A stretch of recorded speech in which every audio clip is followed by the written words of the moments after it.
Hello, this is Bruce Green of Green & Moorhead Engineering with BuilderHMI 2.3.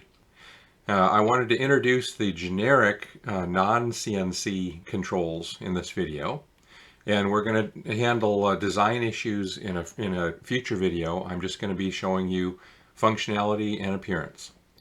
So the workhorse of any HMI really is the button, and the button can send one or more script commands when it's clicked, or when it's released. It can have like a momentary effect as well.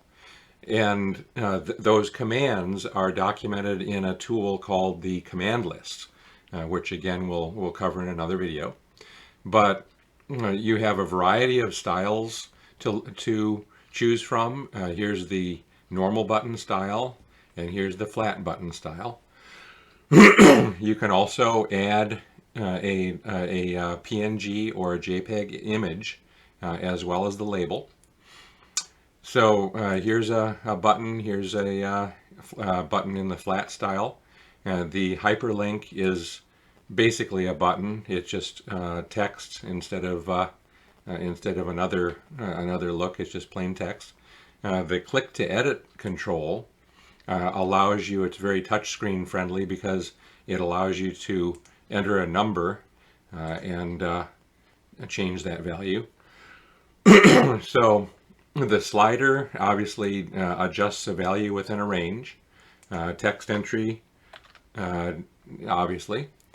So every one of these controls on the screen is connected to a single variable, and it is the my object, my member machine view device member that I introduced in previous videos. There's actually a control that allows you to place a machine view member page on the screen, on a operator screen.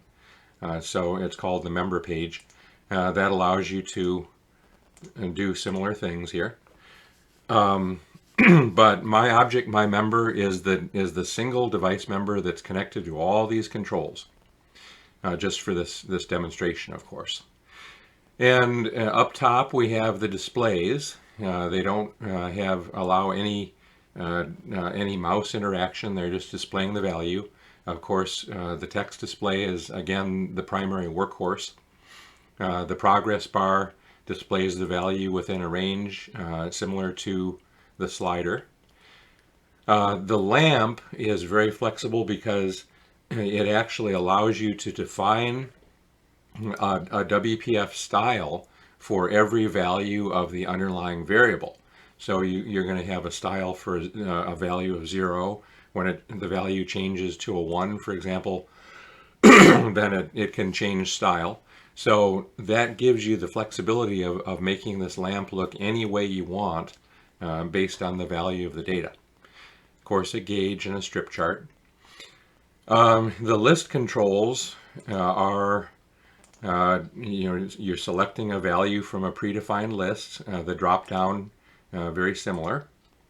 The radio button and the check boxes. The radio buttons are mutually exclusive, of course, but as you can see, the check boxes are bitwise. So those are both useful. Over on the right here, we've got a couple of additional list boxes that they actually have a bitwise mode, so that they basically can act more like a row of checkboxes if desired. And this one is bitwise and read-only. So there's a read-only mode where it does not accept user input. This is the normal version. So over here with this custom control, so you're at some point in your customization, you're going to need to create your own custom control if you're going to be doing something quite a bit more complicated than press a button and send a command sort of stuff.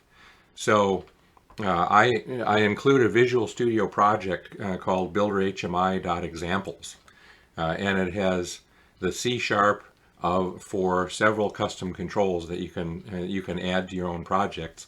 And the intent is when you're wanting to do a custom control, you look at the source code here, and it kind of shows you the framework for adding your own custom controls. So here are a couple of example custom controls. Over here on the left, we have a specialized button called a navigation button, and all it does is navigate to a specified page and highlight itself when that page is shown.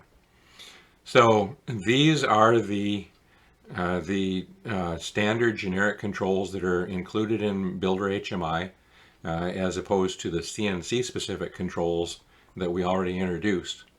And I just wanted to introduce them now. The next video we're going to be talking about design time stuff.